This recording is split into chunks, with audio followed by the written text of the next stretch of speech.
I can see my neighbor's television from my house. Not all the time, just enough to notice what's on. And they're devoted Christians. Bible study every Sunday, folks coming and going. And it seems religion is a large part of their lives. But every time that I do notice what's on, poker, kickboxing, I judge them. And I mean, not calmly, enthusiastically, from here on to Sunday, as they say, I judge them.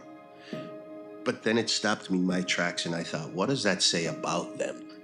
Devoted Christians and all. But more importantly, what does it say about me?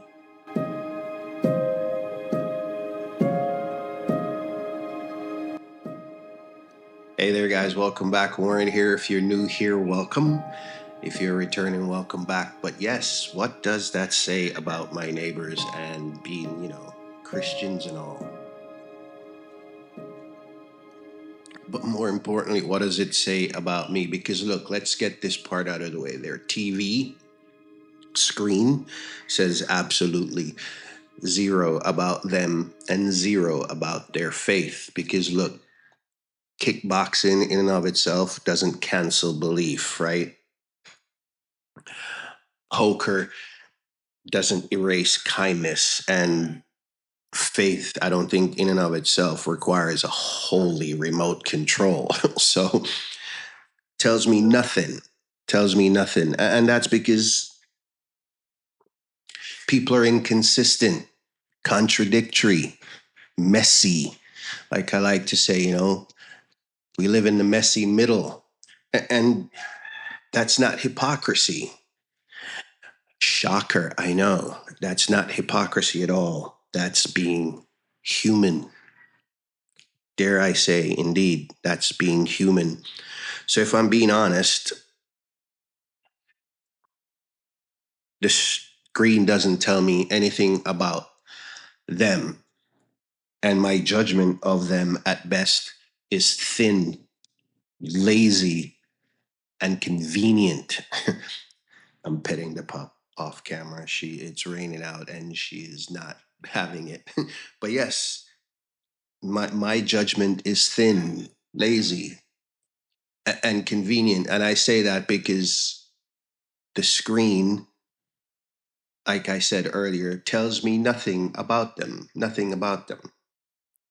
But my being lazy and convenient tells me a lot about me because I can use that and make it useful. And I think that's the pivot I want to make with bringing up this whole idea of being quick to judgment based on very limited, if at all, any evidence. Ooh. Because look, the interesting thing isn't what they're watching. I mean, I think I've said that several times now. It's not what they're watching, it's how quickly I turned it into a verdict of them based again on not knowing them very well, without permission. And the biggest one that we always do, folks, the biggest one that we always do, I think, as humans, without context, right? Because again, kickboxing in and of itself gives me no context based on what I said earlier, right? It doesn't make them any less honest. It doesn't diminish their belief. It doesn't cancel their belief because they watch poker, uh, professional poker, and kickboxing, professional kickboxing. No context. But I think that is what we often do in our human condition is to quickly not just judge, but give a verdict on things that we perceive as off, contextually wrong, unexpected. Here's the uncomfortable truth is that judgment feels good, feels comfortable, it feels settling. Little girl. It distracted me. But yeah, it feels clean. But that should trouble us. At least it troubles me, right? Worries me how quickly I was wanting to judge them and went past that and actually passed a verdict. And I didn't share that part with you, but I was just like, there goes another Christian hypocrite, right?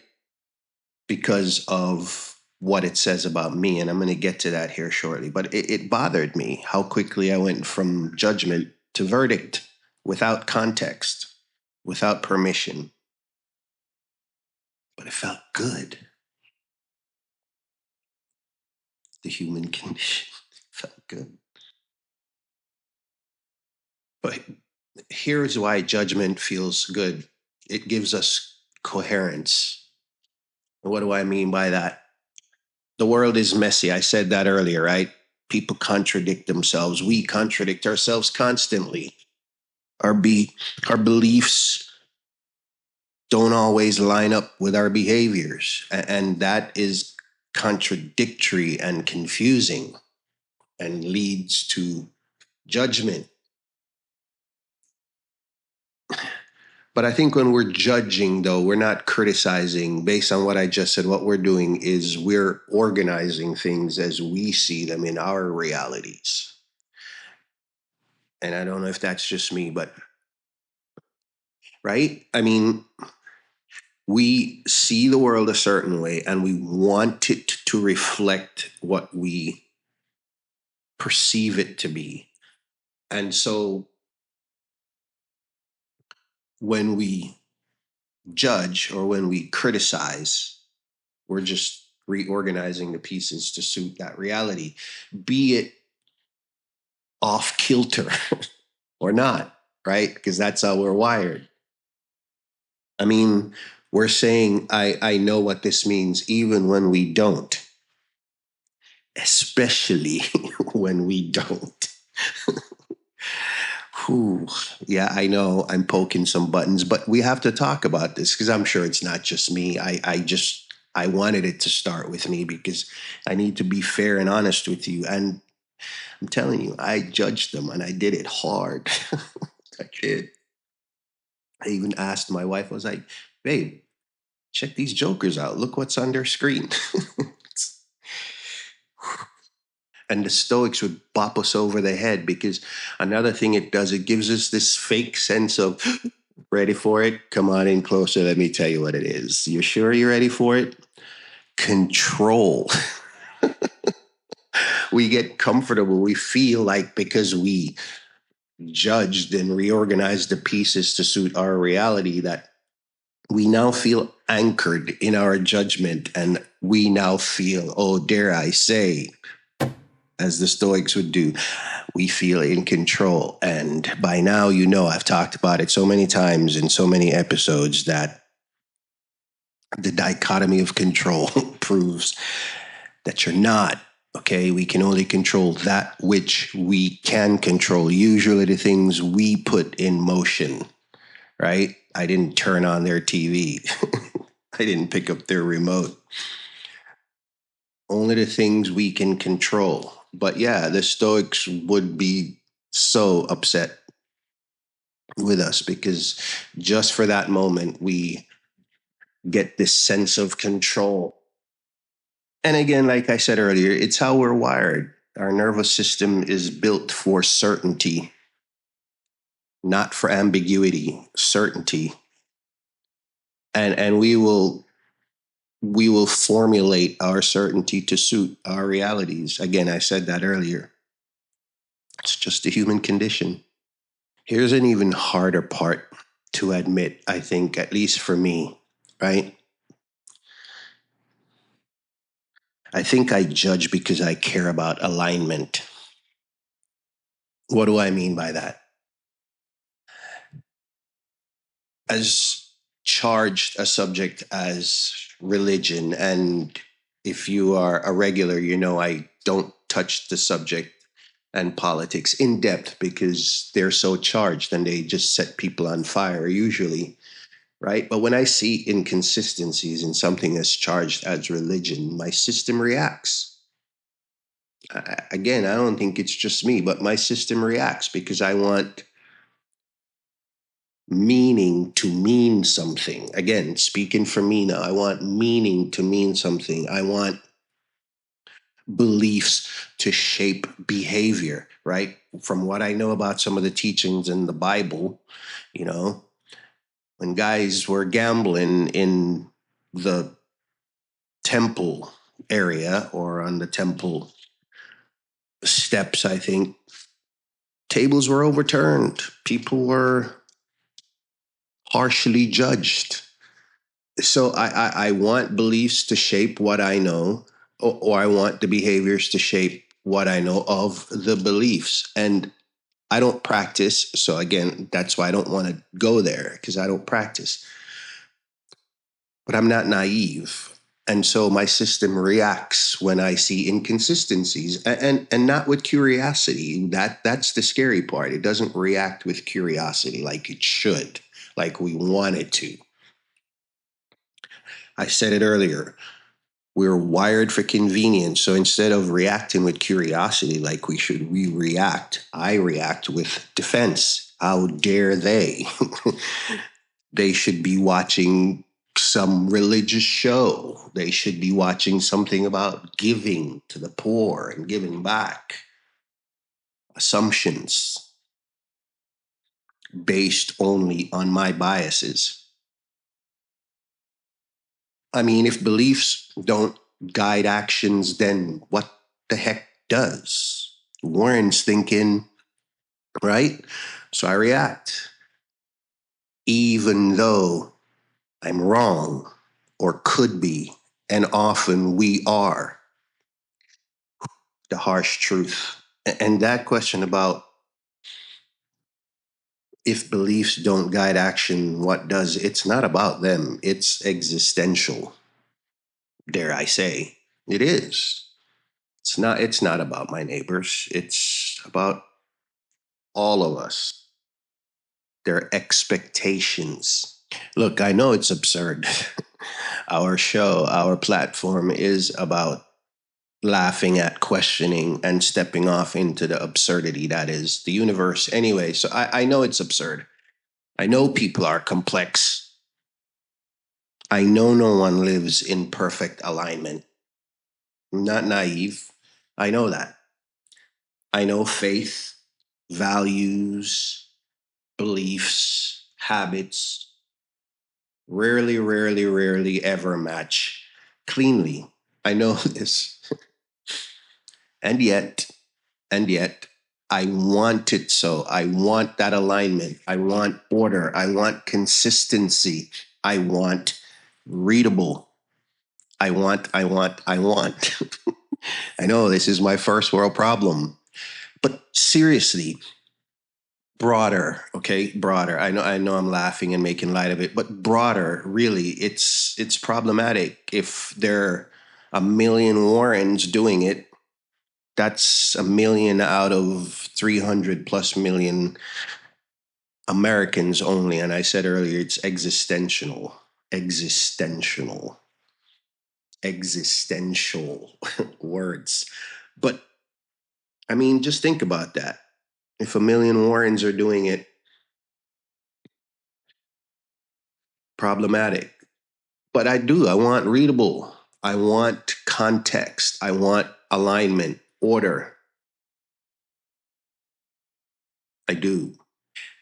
But surprise, surprise, surprise. Here is the absurdity. That tension, though, that tension that I just ranted and expressed, wanting coherency in an incoherent world, that, my friend, my friends, is absurd. But I want it. We want it. More importantly, Camus would have smiled at my rant. Albert Camus, that is. He would have smiled at my rant. And he would have smiled not because it's noble, but because it's human to question and to judge,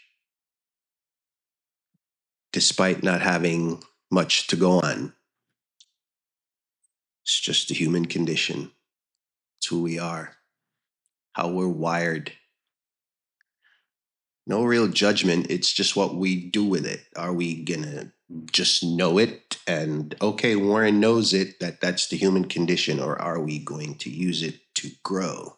That's the deeper question. But another scary thing for me, though, and what I think judgment really reveals is just I think the part that just keeps coming back and echoing to me and resonating with me is just what bothers me isn't what they're watching. That's a part that bothered me. Wasn't what or is what they're watching, is just how quickly I use that to decide who I think they are.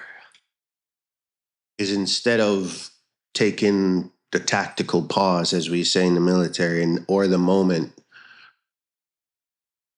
to see them, I didn't. I just saw their screen and used their screen to see them. Protected my own story, my own framework. Imprinted by culture, environment, the circles we choose. That's where it comes from. Again, alignment, whatever you're aligned with, you will become sooner or later. But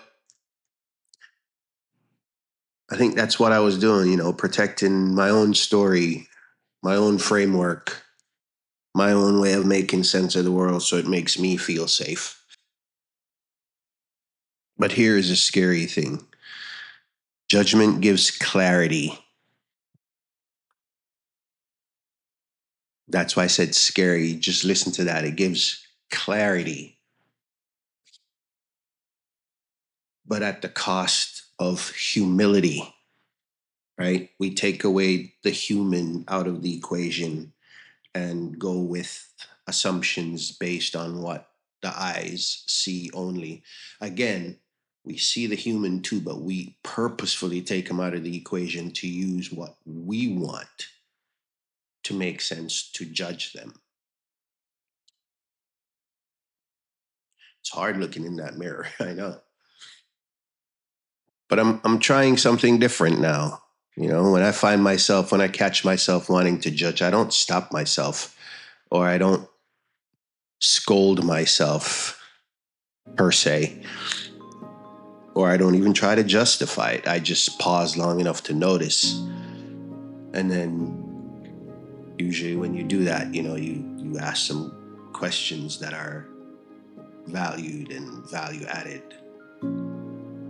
And for me, the one that I find myself asking when I stop and pause now is, like I talked about earlier, what story am I trying to defend?